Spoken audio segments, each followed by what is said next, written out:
खुलुमबाय लोगोफोर आंनि BRB बड' खैमोन चेनेलाव आरोबाव फिन खनसे नुजाफैबावबाय दा मा होनना बुङोबा जोंहा नै दासो माखासे आङो कुसुगावनि जयनिंनिखौ भिडिअ'आव होखांलांबाय नङा होमबा दा जोंना नेक्स्टआव फैदोलाय नैबे सुमलि बागानावबो जोंहा ओरैबायदि जालायबाय माने मा होनो माखासे मानसिफ्रा माने UPPLखौ दुखु मोननानै दिनै एकदम लोब फैनानै माने जोंनि मा होनो BPF हानजायाव एकदम गुरब्ला गुरब्लि नुजाफैजोबलायबाय दा दिनैबो अनेक जइन जादों दा बिथांनि खामानि मावनायखौ मोजां मोनाखिसै रावबो थगायजोबो नालाय बिथांमोनहा बिदियाव सोर फाग्ला मोजां मोनबावनो बिसोरखौलाय दा नंखायनो आङो दिनैहाय खोथाखौ बारा बुंला रायजोफोर आरो लोगोफोर नोंथांमोना दिनै आङो नैबे भिडिअ'खौ होलांगासिनो दं जइन जाखांनायनि उनाव बे बिथांमोनहा माने मा बुंखो बै UPPLनिफ्राय फैनाय बिथांमोनहा दा बिथांमोननिफ्रायनो गुबै खारनखौ मिथिनानै लानोसै ना मा बुङो लोगोफोर जिखुनु बिथांमोननिफ्राय कयेकथा खोथा सोंसै दा बिथांमोननिफ्राय मिथिनो गोनां खौरांफोरखौ दा नोंथांमोना माबानानै मिथिनानै लादो आरो दा जिखुनु हक जोंना BPF दोलोआ देरहानाया 100% रायजोफोर नंखायनो एकदम उगुल थुगुल साननायफोरखौ बार होनांगौ एकदम मा होनो गोसोफोरखौ थिग लानांगौ ना मा बुङो लोगोफोर दा दे दिनैनि दिनावथ' नोंथांमोना माने UPPLखौ नागारनानै माने BPFआव जइन जाफैबाय नङा होमबा दा दिनैहाय नोंथांमोना मानि थाखाय माने जइन जाफैदों माने बेनि फारसे नोंथांमोना मा बुंनो सानो बेनि फारसेथ' जोङो UPPLआव बिराद खस्थ' खामानि मावबोदों जों कुसुगाव ब्लकनि नबीनगर प्राइमारि गामिनि जोङो बेनिफ्राय जोङो UPPLआव गोदोहाय बिराद खस्थ' खामानि मावबोदों बिदिनो UPPLआव जि मिटिङाव थांनो थाखाय थाखा थाइसे गैया बेयाव आङो रायजोफोरनाव बियो सोरबा 10 थाखा 20 थाखा हरो बेनिफ्राय जेला मिटिं जागोन प्रग्राम जागोन बेयाव रिलिज जागोन बेहाय जेन'बा रायजो राजाफोरनो जाहोहैनो थाखाय थाइसेबो फैसा गैया नैबे समावहाय साननानै आङो बिदिनो जोंनि गामि खाथियावनो गङिया दै दं बेफ्राव आङो बिराद खस्थ' मोनायाव रायजो राजाखौ लानानै ना सारनानै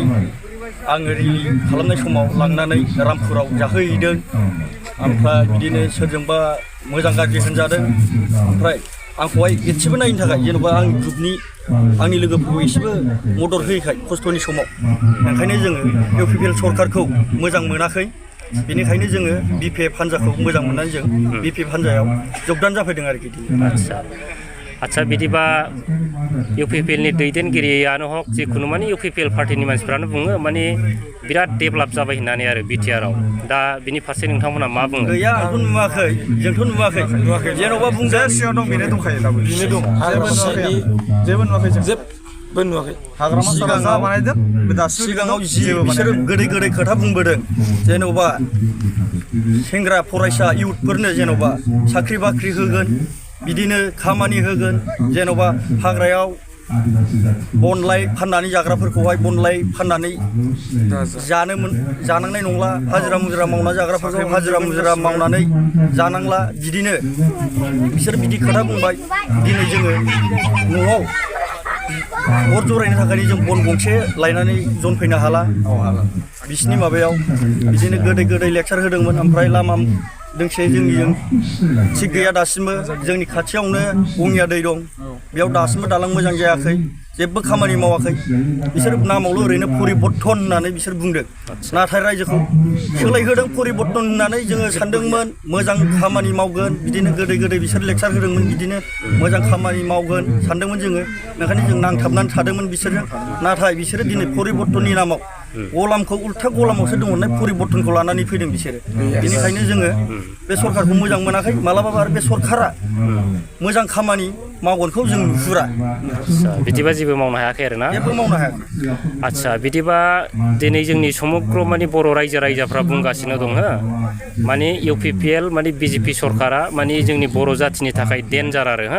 माने बिराद खैफोद आरो दा बिनि फारसे जेनेबा नोंथांमोना मा बुंनो सानो एक्सुवेलिथ' नैबे खोथाया नंगौ नायनानै नुहुरनाय दिनै नैबे BJP सरकारा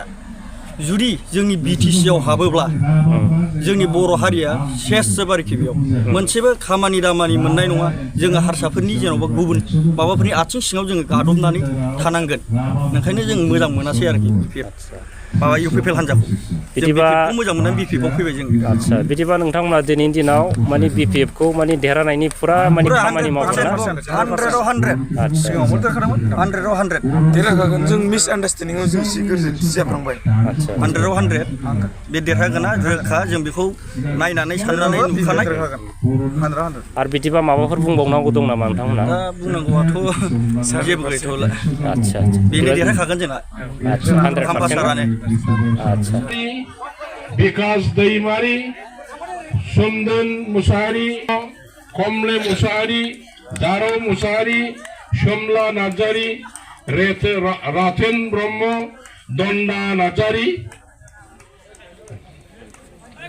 बिथांमोना इउपिपिएल दलाव दङमोन आगोलाव दा ससमाखौ खिथाखाबाय जों ओंखायनो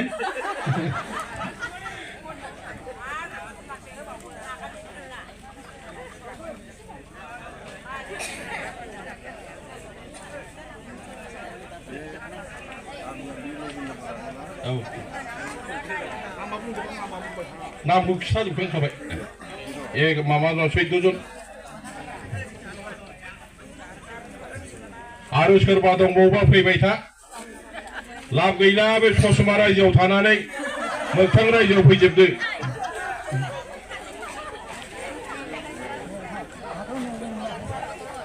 मोनगोन एबार गभर्नमेन्ट फैग्रोथोंसैल' थाबै दंबावो फैदो फैखादो फै लाबोबाव गामसा लायबावथां गामसा लायबाव फैबावो फै लायबावदो गारियाव दङ रावआव दसे गामसा लायदो र' दसे जिरायथ' जोङो 11 जनल' नुनायखाय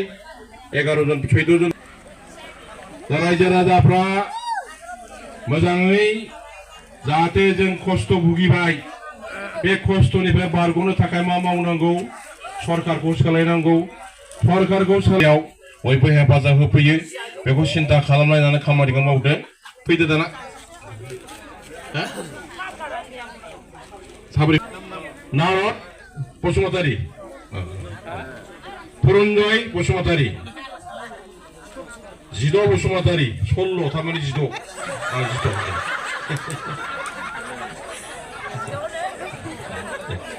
गोजोननाय थाबाय सोरबाफोर दंबावोबा फैखाबावदो फैदो सोरबाफोर दंबावोब्ला आरो गैलाबा जों आलासिखौ माखासे बिबुंथि लाहोसिगोन बिपिएफ दलनि खामानि मावनायखौ मोजां मोननानै दलाव जगदान जाबाय बिथांमोनखौ दिनैनिफ्रायनो जोंनि बिपिएफ दलनि सोद्रोमा हिसाबै घोषणा खालामबाय आरो नोंथांमोनखौ जों आजावना लाबाय गोजोन्थों।